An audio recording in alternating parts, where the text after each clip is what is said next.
सुप्रभात छात्रों, कैसे हो बेटा आप सब। आशा करती हूँ आप सभी खुश होंगे, स्वस्थ होंगे। मैं सुमन कौशिक आरकेपी हिंदी ऑनलाइन कक्षा में आप सबका हार्दिक स्वागत करती हूँ। आज के विषय में जाने से पहले बच्चों, मैं आपसे एक पहेली पूछना चाहती हूँ। आप सबको अच्छी लगती है? सभी बच्चों को अच्छी लगती है पहेलियाँ, ठीक है। तो मैं आपसे पहेली पूछती हूँ। हाल पूछे और हाल बताए, हाल पूछे और हाल बताए, आपस में मधुरता लाए, दूर दूर तक भेजो इसको, सबको ये पास बुलाए। बताओ क्या? सोचो बच्चों, क्या हो सकता है? हाँ, पत्र, ठीक है ना। पत्र के माध्यम से जो है हम अपनी भावनाओं को एक जगह से दूसरी जगह पर पहुंचाते हैं, दूर बैठे हुए व्यक्ति के पास अपनी भावनाओं को पहुंचाते हैं। तो बेटा, पत्र का जो इतिहास है, आप सोच रहे होंगे कि पत्र का नाम पत्र कैसे पड़ा। तो बेटा, पत्र जो है पहले के समय में जब कागज का आविष्कार नहीं हुआ था, तो लोग जो है अपना संदेशा पत्तों के ऊपर, ताड़ के पत्तों पर, भोज के पत्तों पर, भोजपत्रों के ऊपर, इनके ऊपर लिखकर एक जगह से दूसरी जगह पहुंचाते थे। और पत्ते को संस्कृत में पत्र कहा जाता है और यहीं से इसका नाम पत्र पड़ा, ठीक है। अब देखो बेटा, पत्र को और क्या क्या कहते हैं।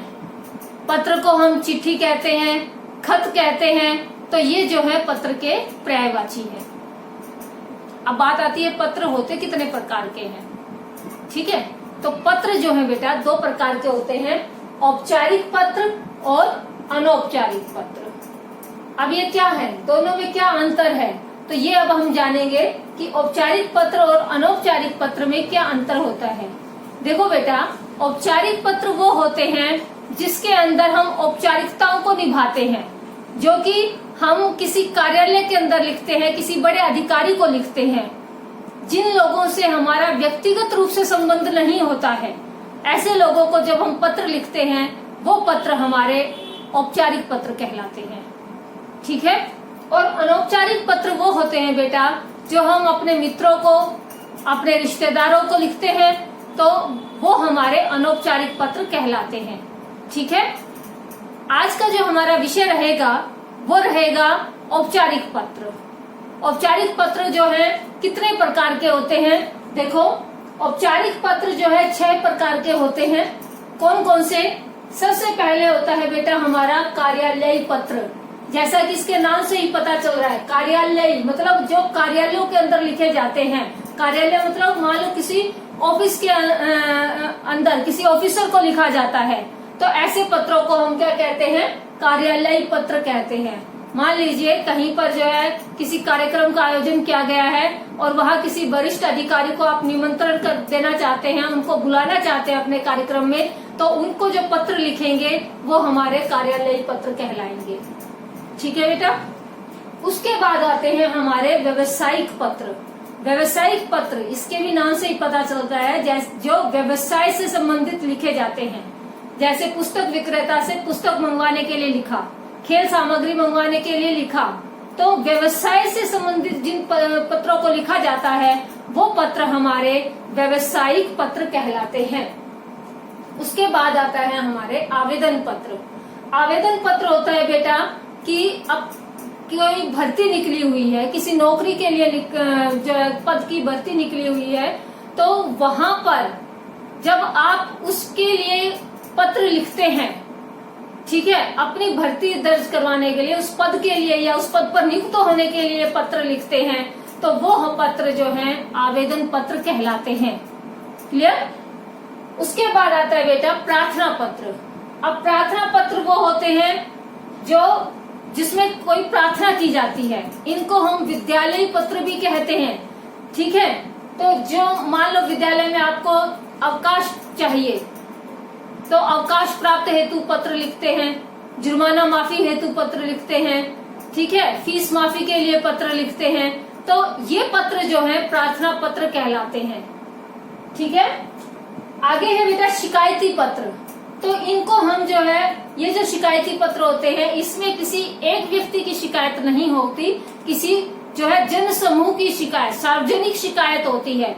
मान लीजिए मोहल्ले के अंदर पानी की समस्या हो गई है, कई दिन से पानी नहीं आ रहा है, तो आप जल अधिकारी को पत्र लिखेंगे। बिजली की समस्या है तो आप वो शिकायत करेंगे कि हमारे मोहल्ले में बिजली नहीं आ रही है, तो उसका उचित समाधान किया जाए। तो इस तरह का जो पत्र होगा वो हमारा क्या कहलाएंगे, शिकायती पत्र कहलाएंगे। ठीक है बेटा। उसके बाद आते हैं संपादकीय पत्र। संपादकीय पत्र क्या होते हैं बेटा, जब हम किसी अखबार के, समाचार पत्र के संपादक को पत्र लिखते हैं अपनी रचना छपवाने के लिए, या अखबार में जो है किसी भी चीज का जो है हम कोई विज्ञापन देते हैं, या अपनी जो है नाम बदलवाने के लिए बोलते हैं, तो इस तरह का जो भी पत्र संपादक को लिखा जाता है, अखबार के संपादक को, एडिटर को लिखा जाता है, वो संपादकीय पत्र कहलाते हैं। तो इस तरह से औपचारिक पत्र 6 प्रकार के हो गए। ठीक है। आज जो है हम इनमें से करेंगे आज प्रार्थना पत्र। हम आज प्रार्थना पत्र पर जो है प्रार्थना पत्र को आगे करेंगे कि किस तरह से प्रार्थना पत्र को लिखा जाता है, क्या इसका प्रारूप होता है, और इसको लिखते समय हमें किन किन बातों का ध्यान रखना चाहिए। तो आज का हमारा मेन जो है विषय वो रहेगा प्रार्थना पत्र। तो देखो बेटा, प्रार्थना पत्र किस तरह से लिखते हैं, अभी हम जो है शुरू करते हैं। किन किन चीजों का हमें ध्यान रखना है प्रार्थना पत्र लिखते हुए। देखो, प्रार्थना पत्र लिखने समय सबसे पहले हमें जो है पत्र पाने वाले का पता, पत्र पाने वाले का पता मतलब जिसको हम पत्र लिख रहे हैं उसका पता हमें लिखना होता है। और ये पता जो है बेटा 3 पंक्तियों में आता है। ठीक है। तो जिस भी अधिकारी को हम पत्र लिख रहे हैं, सबसे पहले हम लिखेंगे सेवा में। वो अधिकारी बड़े पद पर हैं, तो इसलिए जो है उनको पत्र लिख रहे हैं, तो प्रार्थना पत्र है। प्रार्थना पत्र लिखते समय सबसे पहले हम जो है लिखते हैं सेवा में। ठीक है। उसके बाद जो है जिस अधिकारी को हम पत्र लिख रहे हैं उस अधिकारी के पद का नाम होता है, वो किस पद के ऊपर कार्यरत है। तो हम यहाँ पे स्कूल के प्रधानाचार्य को लिख रहे हैं, तो यहाँ हम लिखेंगे प्रधानाचार्य जी। प्रधानाचार्य या चार्या, कोई पुरुष विशेष है तो चार्य, या कोई स्त्री है तो उनको प्रधानाचार्य बोलेंगे। ठीक है बेटा। उसके बाद वो किस विभाग का, मतलब किस विभाग के अंदर है, उस विभाग का नाम। ठीक है। अब जैसे आप प्रधानाचार्य को पत्र लिख रहे हैं तो स्कूल के प्रधानाचार्य हैं, तो यहाँ आप लिखेंगे स्कूल का नाम। ठीक है। स्कूल का नाम आपको लिखना है। देखो, जैसे हमारे स्कूल का नाम है रामकृष्ण परमहंस वरिष्ठ माध्यमिक विद्यालय, तो इनका जैसे इंग्लिश में हम शॉर्ट फॉर्म लिखते हैं ना, वैसे ही बेटा हिंदी में भी हम जो है लिखेंगे। जैसे राम शब्द का जो है रा लिख के उसके आगे ये लाघव चिन्ह लगा देते हैं, जैसे इंग्लिश में हम पॉइंट लगा देते हैं ना, शॉर्ट फॉर्म लिखते हैं, तो वैसे ही हिंदी में भी इस तरह का चिन्ह जो है हम लगाते हैं। राम का रा, कृष्ण का कृ लिख के उसके आगे फिर यही चिन्ह लगा देंगे। परमहंस के लिए प, वरिष्ठ के लिए व, माध्यमिक के लिए माँ, और फिर विद्यालय पूरा लिखेंगे। ठीक है। राम कृष्ण परम हंस वरिष्ठ माध्यमिक विद्यालय, इस तरह से हम जो है छोटे रूप में लिखेंगे बेटा इसको। इस चीज का आपको बार बार जो है प्रयास करना है कि यहाँ कोई गलती ना हो। ठीक है। उसके बाद कहाँ पर है ये, ठीक है, उस जगह का नाम लिखते हैं। ठीक है ना। विभाग का स्थान, तो वो जो है संस्था, जो स्कूल है वो हमारा कहाँ है, उस जगह का हम नाम लिखेंगे। जैसे मदीना, फिर किस मदीना गांव, और वो गांव कौन से जिले में आता है, रोहतक। ठीक है। मदीना लिख के फिर रोहतक, और उसके बाद सबसे जरूरी है पूर्ण विराम। पूर्ण विराम लगाने का जो है बेटा विशेष ध्यान रखें, आप लोग अक्सर भूल जाते हैं। तो ये पता लिखकर 3 पंक्तियों में हो गया, ये लिखकर जो है आप यहाँ पूर्ण विराम लगाएंगे। ठीक है। उसके बाद जो है बेटा लिखा जाता है विषय।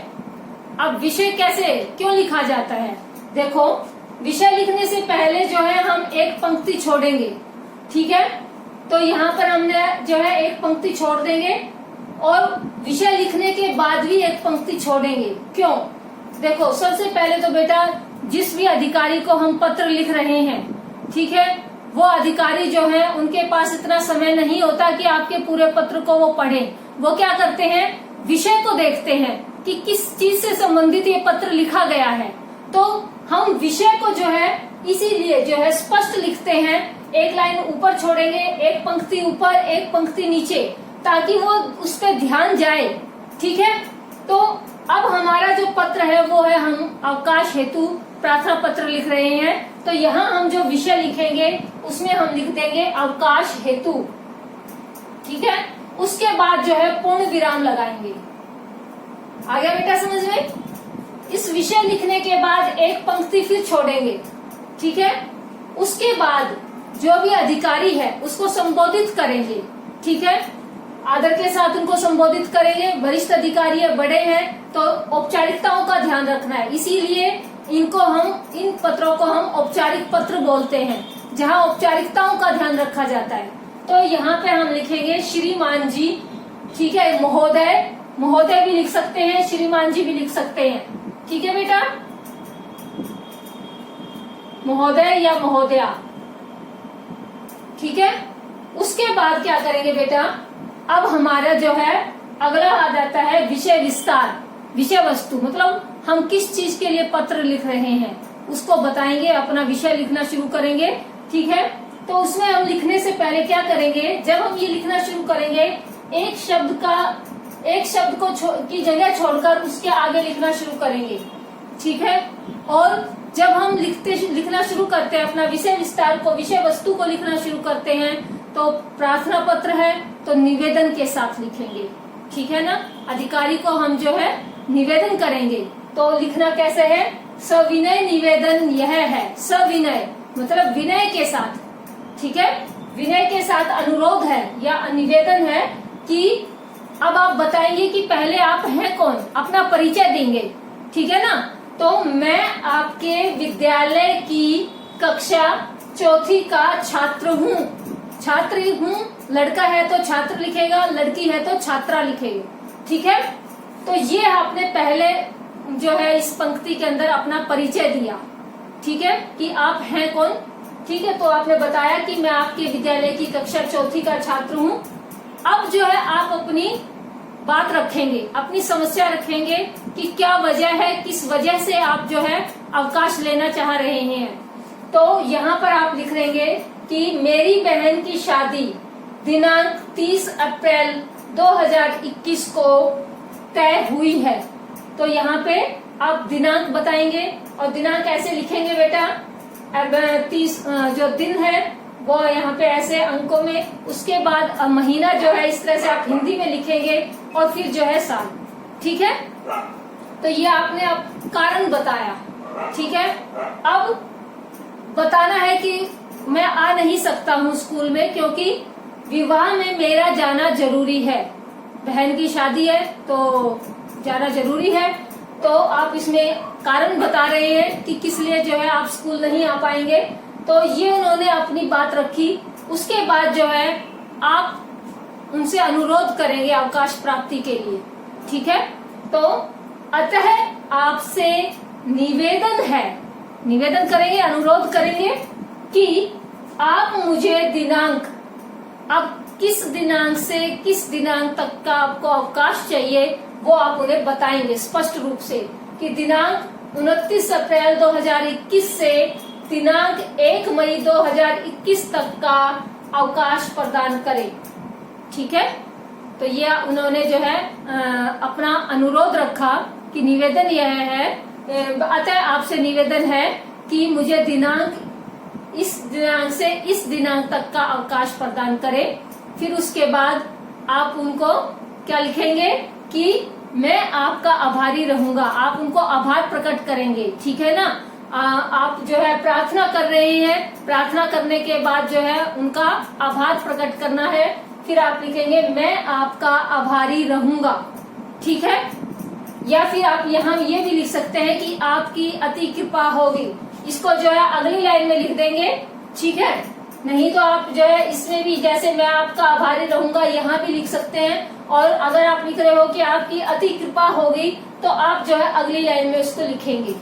ठीक है, इतना आप ये लिखेंगे। ये पूरा का पूरा जो है आपका प्रारूप होगा लिखने का कि किस तरह से लिखना है। सेवा में अधिकारी के पद का नाम, अधिकारी के विभाग का नाम, फिर जगह का नाम, उसके बाद एक पंक्ति छोड़ेंगे, विषय लिखेंगे, किस विषय के लिए पत्र लिख रहे हैं, फिर एक पंक्ति छोड़ेंगे, उसके बाद अधिकारी को संबोधित करेंगे, श्रीमान जी या महोदय। फिर आप अपनी बात रखेंगे, सबसे पहले अपना परिचय देंगे, फिर अपनी बात बताएंगे, फिर उनसे अनुरोध करेंगे अवकाश प्राप्ति का। इसके बाद आप लिखेंगे बेटा, यहाँ जगह नहीं है बेटा, मैं इधर लिख रही हूँ। तो बेटा इसके बाद जो है हम लिखेंगे, इधर जगह न होने की वजह से मैं आपको यहाँ लिख के समझा रही हूँ, नहीं तो बेटा इसके नीचे ही बिल्कुल बाई साइड से ही लिखते हैं, बाई तरफ से ही लिखते हैं। उसके बाद सधन्यवाद, सधन्यवाद लिखेंगे या धन्यवाद सहित, ठीक है बेटा, ये लिखेंगे। उसके बाद ये चिन्ह लगाएंगे। आगे जो है फिर आप लिखेंगे आपका आज्ञाकारी शिष्य, या कोई लड़की है तो वो लिखेगी आज्ञाकारिणी शिष्या, ठीक है बेटा। फिर आप अपना नाम लिखेंगे, उसके बाद आप अपनी कक्षा लिखेंगे, उसके बाद जो है आपका अनुक्रमांक, जैसे कक्षा चौथी अनुक्रमांक 4, और उसके बाद ये सबसे जरूरी है कि दिनांक लिखेंगे उसके बाद आप, ठीक है बेटा। एक पंक्ति छोड़ देंगे और उसके बाद जो है आप दिनांक लिखेंगे 28 अप्रैल 2021। तो इस तरह से बेटा ये आप पूरा जो है प्रार्थना पत्र लिखेंगे। समझ आ गया होगा? ये हमारा जो है प्रारूप रहेगा प्रार्थना पत्र का। तो आज बेटा हमने एक प्रार्थना पत्र किया अवकाश प्राप्ति के लिए। अब आप जो है इसका अभ्यास करेंगे। यहाँ मैंने कोई और कारण बताया, आप लिखेंगे आप बीमार हैं और आपको 2 दिन का अवकाश चाहिए। इस तरह से आप लिखकर अपना अभ्यास करेंगे इस प्रार्थना पत्र को लिखने का, और सभी चीजों का ध्यान रखेंगे, कहाँ पूर्ण विराम आना है, ठीक है, और कहाँ पर जो है किस तरह से आपको संबोधित करना है, ये सारी चीजों का आप ध्यान रखेंगे। ठीक है बेटा, आज के लिए इतना ही। आप सबका दिन शुभ हो। बाय बेटा।